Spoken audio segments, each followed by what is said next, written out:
Martha Brown by Eden Collin O'Hare. I keep a book of stories hidden under my pillow. Secret worlds and people, animals and mystical creatures, all known only by me. I made these stories, taking inspiration from the world around me. When a person sees a tree, I see a hidden palace filled with magical creatures hidden just out of sight.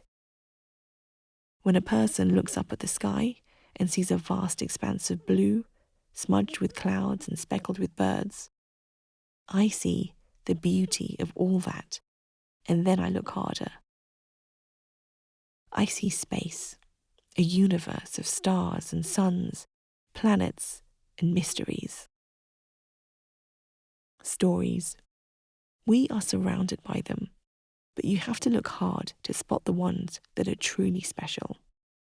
The ones that deserve to be preserved in ink in the pages of my notebook. There is one particular story which I love. It is all about a girl named Iris, after the yellow irises that fringe the stream that runs through my meadow. Passion. That is what they symbolize. I read that in one of Father's books. He loves plants. Well, he did, before he fell ill. But that is something I will come to in a moment, and I would much rather be talking about Iris than that. I find it a little difficult sometimes to think about reality. I much prefer being in my own worlds. Iris is everything I would like to be someday. She's strong and clever. She has a cottage with a bench outside where she writes her famous novels, aided by the music of the birds and bumblebees. And best of all, she doesn't have to cook or clean or sew or do any of the things that my older brother expected me to do just because I am a girl. Just because my name is Martha. Mistress, it means. I do not want to be a mistress. I want to see the world, to travel to different places each month, exploring and writing my stories, recognized wherever I go, not for cooking, cleaning and sewing, but for being Ida Moon, writer and naturalist. But I suppose I could never do that because of my father.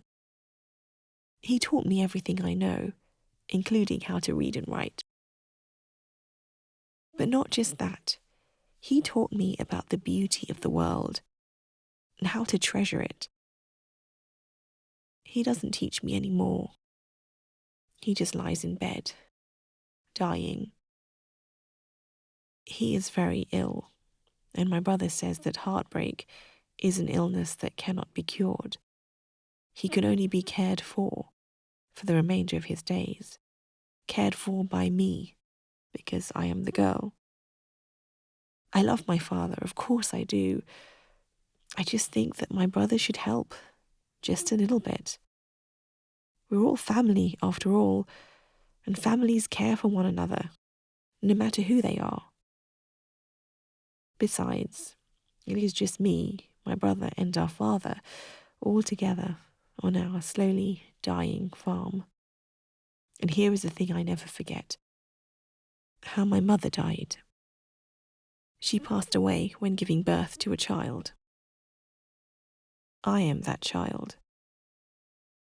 I believe that I may have killed my mother, and I think my own brother holds it against me, that as much as he tries to forget, he cannot.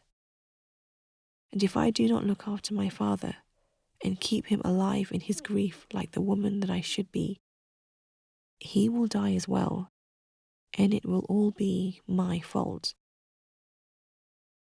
So I will never be Ida Moon, writer and naturalist, travelling the world, because it is my duty to save our farm, care for my heartbroken father, feed my brother, and live up to my mother's sacrifice.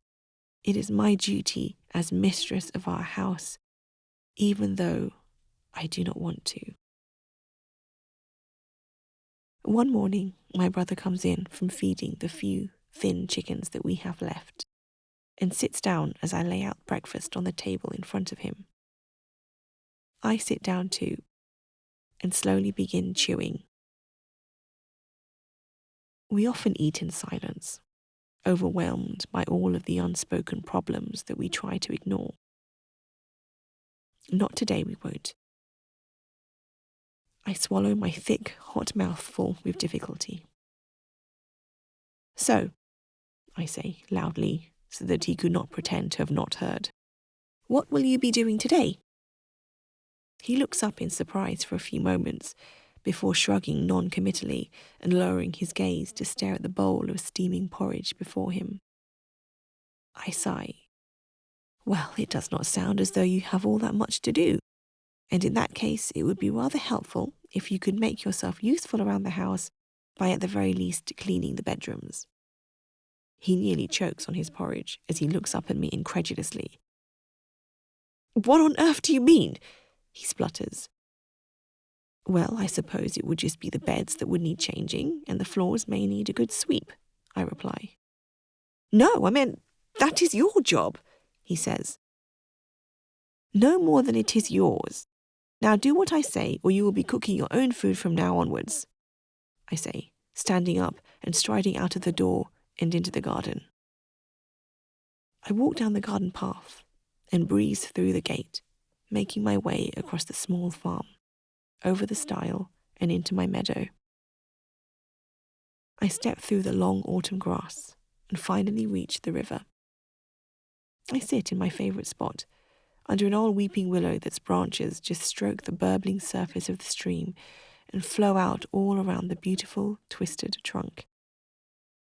Its leaves have bled from dainty green little things to a bright, warm yellow, which I love. I sit there, blissfully, for a long time. I think of characters to turn into stories that I can write into my notebook. Gnomes and fairies, and anybody that isn't a human. I cannot deal with thinking about humans at the moment, since all of my problems revolve around them. I twirl a lock of my deep red hair around my finger. I remember someone called me an imp a long time ago because of it. I think of all the people I wish I could run from. My brother, my father, the memories of my mother, even though I have none. But Ida would not run. She would face her problems. Oh no. I suddenly realize something and it hits me like a heavy stone. My notebook is hidden under my pillow, the pillow my brother will be plumping if he did as I said. He will see it and I will lose the only hopes I have left. I stumble to my feet and hitching up my dress, I run. Perhaps he did not listen to me, I think, as I run up the stairs. I burst through my bedroom doorway. My brother is sat on my bed, my notebook in his hands, reading. He turns the final page and looks up to see me standing over him, flushed red in the face and panting. Did you write these? He asks, and I nod. They are incredible. Hesitantly, I smile, my cheeks burning red, though not from my running. Do you realize how much money we could make out of these if we sent them to a publisher? He asks me, a look of excitement dawning on his face. I do not know, I say cautiously. I quite liked it when only I knew of them. My brother frowns. Do not be so selfish, Martha. Think of how the farm will prosper. We could even afford a doctor for father. I flinch in annoyance when he calls me selfish, but then I mentally kick myself. What am I doing being so hesitant? This is my dream come true. And a doctor for father means that I will no longer have to be caring for him day and night, though I do love him. All my problems would be gone. But which one? I ask. Whichever one you like the most, he says, face shining. I know just the one, I say. My brother is gone for a few days, off to town in search of the post office. So life continues almost the same as ever for me. Until that night, I am lying in bed in the dark, dreaming of all the places I will visit, when I notice something. Silence. I cannot hear my father coughing as he always does. Suddenly I am seized by panic and I fling myself out of bed, grabbing the candle next to me and hurrying out of the bedroom and along the corridor until I reach father's bedroom door. I gingerly push it open. "Father?" I whisper. No reply. I creep over to his bed and hold the candle near his face. He is a chalky white and his eyes are open, glassily reflecting the winking flame that he cannot see, that he will never see again. A sob escapes my lips. My father is dead. And like my mother, it is all my fault. Many long weeks had slowly passed since that night, and me and my brother had all but forgotten about my book. So when it arrived in the post, it was quite a shock. The house is gloomy today, as it had been ever since I found father dead in his bed. I am sitting at the table, staring at nothing, when there is the sound of someone knocking on the door. It takes me a while to fully register the sound and what it means, and by that time my brother had already answered it. He is there for a while talking to someone, and finally he says, "Thank you," and closes the door. Slowly, he turns around. I stare at him expectantly. He clears his throat and at last says, "Good news." "What is it?" My voice sounds strange in my throat, most likely from hours of not speaking. A smile suddenly startles me by breaking across his face and erasing all signs of grief from his expression. I stand up quickly. "It is our book. The publisher liked it, so much so that I believe there are people all across the country, no, the world, reading it as we speak," my brother says, still grinning at me like a maniac. "What?" I shriek, and he laughs out loud. A sound I have not heard for too long. I am beaming before I know it myself. He holds up an envelope and opens it. Inside is more money than I could possibly count.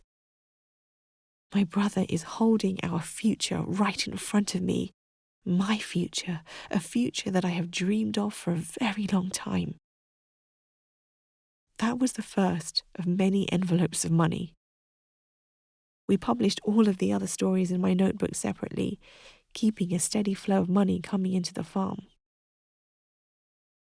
My brother keeps it all safe, hidden in a drawer in his bedroom.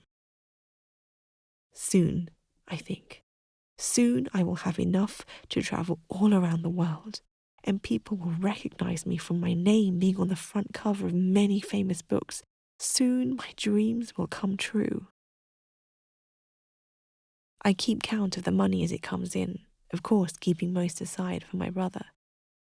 And then the day comes when the final envelope arrives. Enough money to finally see the world. Packing is easier than I thought it would be. I am only going to bring my notebook, clothes, other essentials, a few books, and, of course, the money. There, I say to myself as I close the now bulging, simple cloth bag. My brother pokes his head around the door, and seeing the bag, frowns. "What on earth are you doing, Martha?" he asks. "I am packing," I reply simply. "What for?"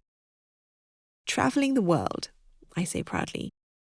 "What do you mean?" he asks quickly. "Where will you get the money?" "Brother, have you not seen the envelopes of money that have been arriving almost each day?" I ask, slightly vexed now. "No, absolutely not," he says firmly. "This is ridiculous. You are a girl, for heaven's sake. You are not going to leave this farm." My heart sinks and my face drops. Of course, how foolish of me. I'm sorry, I say. It is only half a lie. I am, after all, sorry that I will be leaving him without his consent or his knowing about it at all. But I am determined, and he cannot tell me what to do just because I am a girl. I go to take the money and leave that very night. It is dark as I sneak into his room, tiptoe over to his wardrobe, and quietly pull out the drawer which contains the money. I keep one eye on his sleeping figure, nestled into his bed, and, careful not to wake him, I reach into the drawer and pull out an envelope. It is empty. My face crumples. Where is it? I pull out another envelope. Empty. My heart quickens and frustration fills me. Another envelope. Nothing. Another. The money is gone. Every last bit. What the hell do you think you are doing? My brother cries from behind me, causing me to jump. But I clench the horribly empty envelopes tight and turn around to face him. Where is it? I ask, my voice wavering. He says nothing. Where is the money? I repeat, my voice raising. At last he speaks. I have a confession to make, Martha. I'm going to college in 3 days' time. I'm sorry. But I know he's not sorry, deep down. I do not believe it, I say firmly. But I do. I do believe it. You spent my money so that you can leave me here alone forever. What brother are you? Tears fill my eyes and suddenly I'm shouting, I despise you. How could you? You foul, evil thing are no brother of mine. How could you steal from me? I am not stealing. I do it for your own good. Listen to me. He interrupts me as he sees me opening my mouth to speak in outrage. Your dream, this ridiculous idea that you can just go off gallivanting around the world on your own, writing books and having a fine time, is utter absurd. You are a girl, for goodness sake. No one will read a book written by you. Can you imagine the disgrace of it? A young, red-haired woman with no husband, writing books. It would be shame upon us. Yes, you do have some talent, perhaps some potential, but you are lucky that I published them under my own name just for you. You what? I shriek. How can you be so ungrateful? I did this for your own good. My brother is red in the face and shouting now too. But it is not right. It is not fair, I whisper through a haze of tears.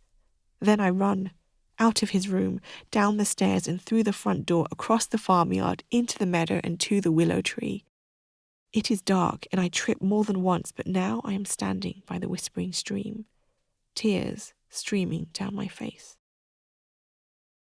This story does not have a happy ending, but it is a message of hope for the brave, clever girls of the future.